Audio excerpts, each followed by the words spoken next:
Hello students, তোমাদের সাথে আমি অলরেডি আমাদের যে সেমিস্টার 1 আছে সেটার মেজরের যে আমাদের ক্লাসিক্যাল অ্যালজেব্রা আছে সেটা সম্পর্কে ইউনিট 2 যেটা আমাদের ফেরারিস মেথডের অঙ্ক আছে সেটা তোমাদের সাথে ডিসকাস করেছি।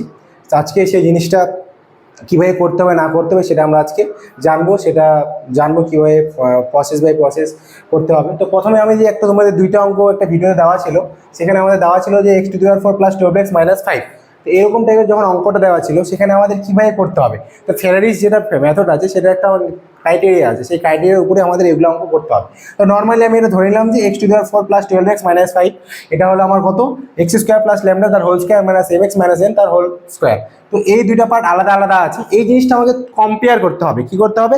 কম্পেয়ার মানে হচ্ছে ইন দ্য সেন্স আমাদের mx + n যেটা আছে এই জিনিসটা আমাদের মাথায় রাখতে হবে। যে কোনো ম্যাথের ক্ষেত্রে এই জিনিসটা আমাদের মাথায় রাখতে হবে। এখানে কত আছে? 4 আছে, তার জন্য x এর পাওয়ারে কত? Square, x²। এটা যদি আমি এটা ভাঙাই তাহলে কি x⁴ হয়ে যাবে, তাহলে সেটা ভাঙানোর পর আমাদের এরকম কিছু একটা পাবো। তো আমি আলটিমেটলি তো ধরলাম যে এটা মানে হচ্ছে এটা। এবার আমরা যদি এটাকে এদিকে নিয়ে আসি তাহলে কি হবে? mx + n তার হোল স্কোয়ার = x² + n তার ল্যামডা তার হোল স্কোয়ার। এবার এইটা আমি যদি আবার এদিকে নিয়ে আসি ক্যালকুলেশন পর আলটিমেটলি আমাদের এই পোর্শনটা পাবো। নিশ্চয়ই এটা আমি যদি ভাঙা স্কোয়ারের ফর্মুলা ফেলে x⁴, সেখানে আমাদের x⁴টা পার্টটা কেটে যাবে। 2x² ল্যামডা আমাদের আছে, 2x² ল্যামডা। তারপরে আছে কি আমাদের এখানে ল্যামডা স্কোয়ার। তারপরে আমাদের কি একটা পড়ে থাকে মাইনাস, x⁴ কেটে গেল, এখানে -12x, এখানে আসবে কত? প্লাস মাইনাসে আমাদের এখানে কত আসবে? মাইনাস চলে আসবে। তো এই জায়গাটা আমাদের কি হয়ে যাবে?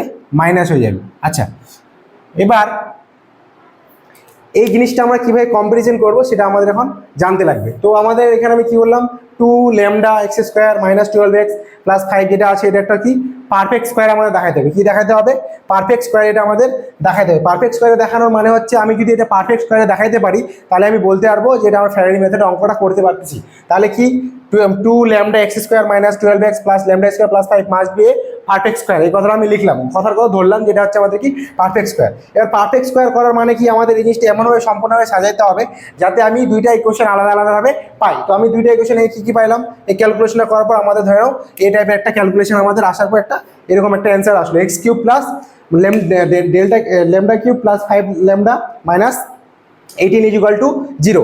এবারে আমরা এই জিনিসটা স্যাটিসফাইড করবো। স্যাটিসফাইড না কোনো একটা যে কোনো পার্টিকুলার নাম্বার দিয়ে যদি স্যাটিসফ্যাকশন করি তাহলে আমাদের বলতে হবে এটা ফ্যারাডে মেথডে অঙ্কটা হবে। তো আমি স্যাটিসফাইড করলাম সেটা λ = কত? 2 দিয়ে। তো 2 দিয়ে আমি যদি এটা স্যাটিসফাইড করি তাহলে কি হচ্ছে? ইজিলি এটা স্যাটিসফাইড হয়ে যাচ্ছে, সেটা আলটিমেটলি কি 0 হয়ে যাচ্ছে। তাহলে আমি বলতে হবে এটা একটা কি মাস্ট বি পারফেক্ট স্কোয়ার, এটা হলো কি একটা পারফেক্ট স্কোয়ার। আচ্ছা, এবার এই জিনিসটা যখন স্যাটিসফাইড হলো তখন আমাদের এই যে জিনিসটা আমি আলাদা করে লিখলাম, সেখানে আমাদের যেহেতু এই মানটা আলাদা করে আমি বার করেছি সেই জন্য আমি এটা আলাদা করে লিখলাম x² + 2 তার হোল স্কোয়ার, আরেকটা লিখলাম 2x - 3 তার হোল স্কোয়ার। এবার এই জিনিসটা যদি আমি ক্যালকুলেশন করি, ক্যালকুলেশন করার পর আমাদের দুইটা পোর্শনে আসবে, x² + 2x - 1, x² - 2x + 5, দুইটা আলাদা আলাদা পোর্শনে আসলো, একটা পার্ট এটা একটা পার্ট এটা, এই দুইটা পার্ট দিয়ে আমি আলাদা আলাদা ক্যালকুলেশন করবো। এবার কীভাবে আসবে? এখানে নিশ্চয়ই এটা মিডল টার্ম করতে পারবো না, x² + 2x - 1 মিডল টার্ম করতে পারবো, নিশ্চয়ই আমার সিধর আচার্যের ফর্মুলা বলতে হবে। তো সিধর আচার্যের ফর্মুলা -g + -2b² - 4ac/2a যেটা ফর্মুলা আছে সেটা আমাদের আমরা বসাবো।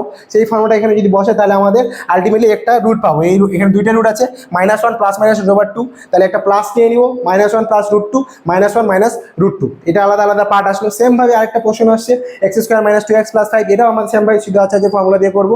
সেই সিধর আচার্যের ফর্মুলা তোমরা ক্লাস 10-এ অলরেডি শিখেছো, তো সেখানে তোমাদের প্রবলেম হবে না আশা করি। যদি প্রবলেম হয়ে থাকে তো আমাদেরকে কন্ট্যাক্ট করতে পারো। কোনো যদি কোয়ারি থাকে অবশ্যই আমাদেরকে জানাবা, তাহলে সেই জিনিসটা আমরা তোমাদের সমাধান করতে চেষ্টা করবো। তো সেমভাবে আরেকটা জিনিস হলো কি x² - 2x + 5, এটা আমার ক্যালকুলেশন করার পর আসলো কি 1 ± i√2। এখানে আমি অলরেডি তোমাদের সাথে ডিসকাস করেছিলাম আইটা মান কি, আই মানে হচ্ছে √1 - 1, এটার মান হচ্ছে আই। তো এই হচ্ছে আমাদের ফ্যারাডেস মেথডের অঙ্ক। এই মেথডের উপরে এক্সামে তোমাদের একটা অঙ্ক মনে হয় নিশ্চিন্ত দিবে, সেটার মার্ক নিশ্চয়ই 6 বা 8 থাকতে পারে, কিন্তু ধরে চলো তোমাদের 6 মার্কের এরকম একটা কোয়েশ্চেন তোমাদের দিতে পারে। অঙ্ক খুব বড় হয় না, খুব লিমিটেড এডিশনের অঙ্ক হয়, তোমরা আরামসে অঙ্কটা করতে পারো, কোনো রকম প্রবলেম হবে না। আর যদি কারো কোনো কোয়ারি থাকে তোমরা অবশ্যই আমাদের সেন্টারের সাথে যোগাযোগ করতে পারো। আর কারো যদি কোয়ারি থাকে তোমরা অবশ্যই এই দুটো নাম্বারে যোগাযোগ করতে পারো, এবং আমাদের ক্লাসে যদি যুক্ত হতে চাও তাহলে আমাদের সাথে অবশ্যই খুব তাড়াতাড়ি শীঘ্রই কন্ট্যাক্ট করো। Thank you. আজকে ভিডিও এখানে পর্যন্ত থাকলো।